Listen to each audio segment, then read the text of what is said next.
बिस्मिल्लाहिर रहमानिर रहीम। हुजूर पाक सल्लल्लाहु अलैहि वसल्लम इरशाद करेन, आमार निकट यदि उहुद पाहाड़ परिमाण स्वर्णও থাকে তবু আমি উহা পছন্দ করিব না যে উহার কিছুমাত্র আমার নিকট 3 দিনের অধিক থাকে। হ্যাঁ, কর্জ পরিশোধের জন্য হয়তো রাখা যাইতে পারে। মিশকাত শরীফ। হাদিসে 3 দিন এই জন্য বলা হয়েছে যে উহুদ পাহাড় সমতুল্য এত বড় বস্তু বণ্টন করিতে নিশ্চয় সময়েও তো প্রয়োজন। এখানে দুইটা জিনিস লক্ষণীয়। প্রথমত, অনেক বেশি বেশি সদকা করার প্রতি উৎসাহ দান। দ্বিতীয়ত, কর্জ পরিশোধের গুরুত্ব। হুজুর পাক সাল্লাল্লাহু আলাইহি সাল্লাম ইরশাদ, হুজুর পাক সাল্লাল্লাহু আলাইহি সাল্লামের খাস খাদেম হযরত আনাস রাদিয়াল্লাহু আনহু বলেন, হুজুর পাক সাল্লাল্লাহু আলাইহি সাল্লামের খেদমতে যাহা কিছুই আসিত আগামী কালের জন্য উহা জমা করিয়া রাখিতেন না। তিনি আরও বলেন, হুজুর সাল্লাল্লাহু আলাইহি সাল্লামের খেদমতে একবার কোথা হইতে হাদিয়া স্বরূপ 3টি পাখি আসিয়াছিল। হুজুর সাল্লাল্লাহু আলাইহি সাল্লাম উহা খাদেমকে দিয়া দেন। পরের দিন খাদেম সেই পাখি নিয়ে হাজির হইল। হুজুর সাল্লাল্লাহু আলাইহি সাল্লাম ইরশাদ করিলেন, আমি কি তোমাকে নিষেধ করি নাই যে আগামী কালের জন্য কিছুই জমা করিয়া রাখিবে না, কারণ রুজি আল্লাহর জিম্মায়। হযরত সামুরা রাদিয়াল্লাহু আনহু বলেন, হুজুর সাল্লাল্লাহু আলাইহি সাল্লাম ফরমায়াছেন, আমি ভান্ডার ঘরে মাঝে মাঝে এই জন্য যাই যে তথায় কোনো বস্তু যদি পড়িয়া থাকে আর ওদিকে আমি শেষ নিঃশ্বাস ত্যাগ করি। বিখ্যাত সংসার ত্যাগী সাহাবী হযরত আবু যর গেফারি রাদিয়াল্লাহু আনহু বর্ণনা করেন, আমি একবার হুজুর পাক সাল্লাল্লাহু আলাইহি সাল্লামের সঙ্গে ছিলাম।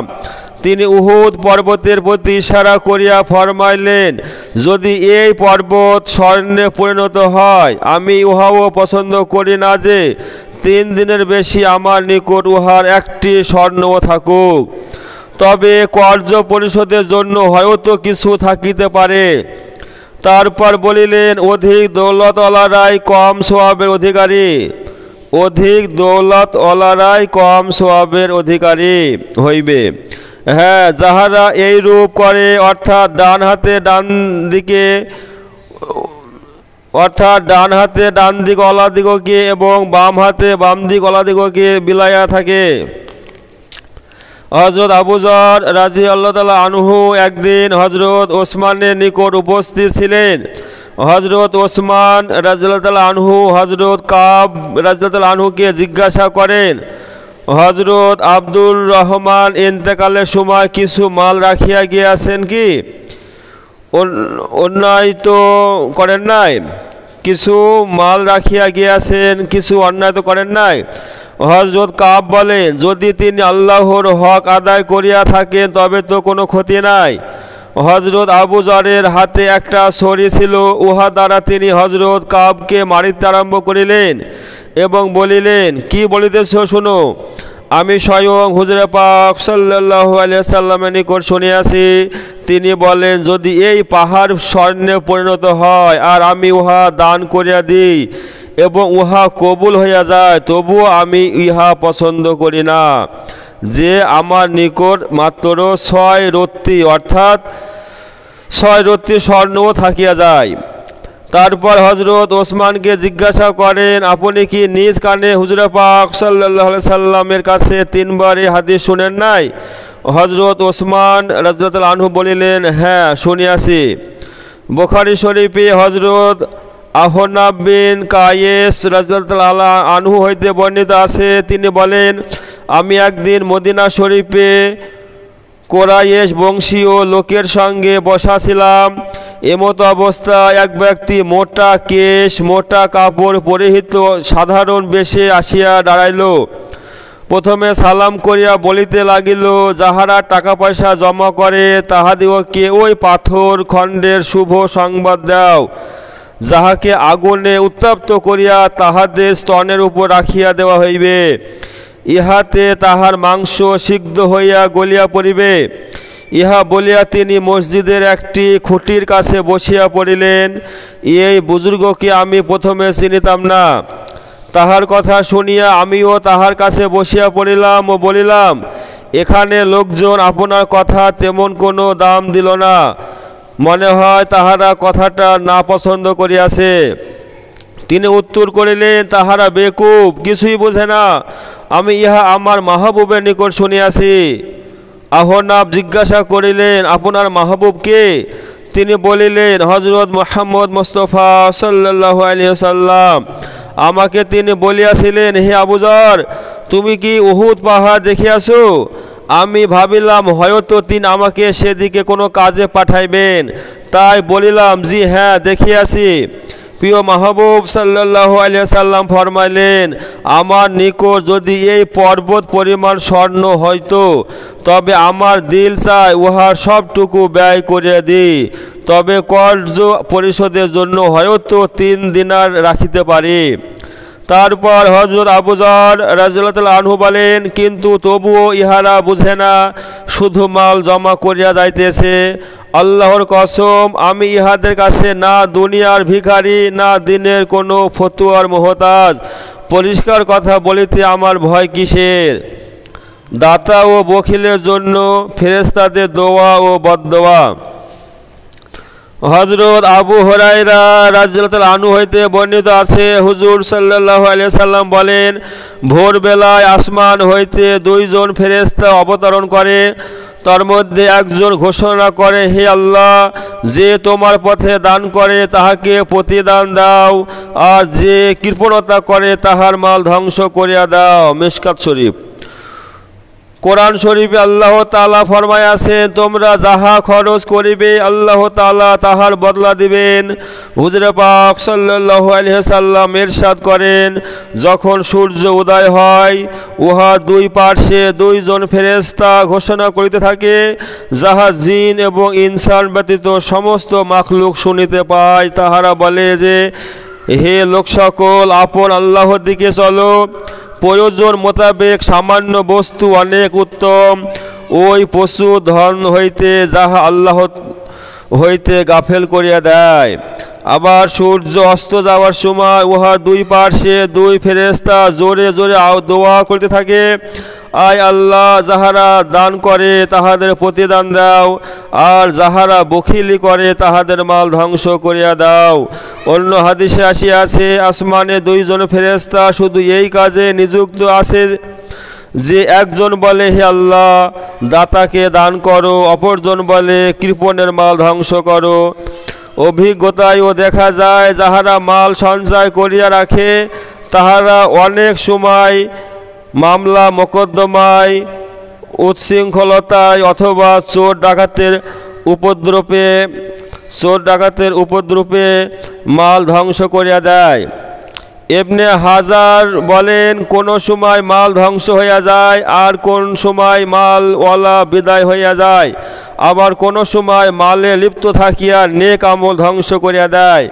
পক্ষান্তরে মাল ব্যয় করিলে উহাতে বরকত দেখা দেয়, উপযুক্ত নেক উত্তরাধিকারী পয়দা হয়। আল্লামা নববী রহমতুল্লাহ বলেন, সৎ কাজে ব্যয় করার নামই সদকা। পরিবারের ভরণ পোষণ, মেহমানদারি এবং অন্যান্য ইবাদত হইতে শামিল। আল্লামা বেদবি বলেন, উদ্দেশ্য হইল ফরজ ইবাদত। নফল সদকা না করিলে ফেরেশতার বদদুয়ার আওতায় পড়ে না। তবে ফরজ সদকা করিতে যদি বোঝা মনে হয়, তবে বিপদ হইতে মুক্ত নয়। হুজুর সাল্লাল্লাহু আলাইহি ওয়াসাল্লাম ইরশাদ করেন, হে আদম সন্তান, তুমি প্রয়োজনে অতিরিক্ত মাল খরচ করিয়া দাও, ইহা তোমার জন্য মঙ্গলজনক, আর উহা জমা করিয়া রাখা তোমার পক্ষে অমঙ্গলজনক। মুসলিম ও মিশকাত শরীফ।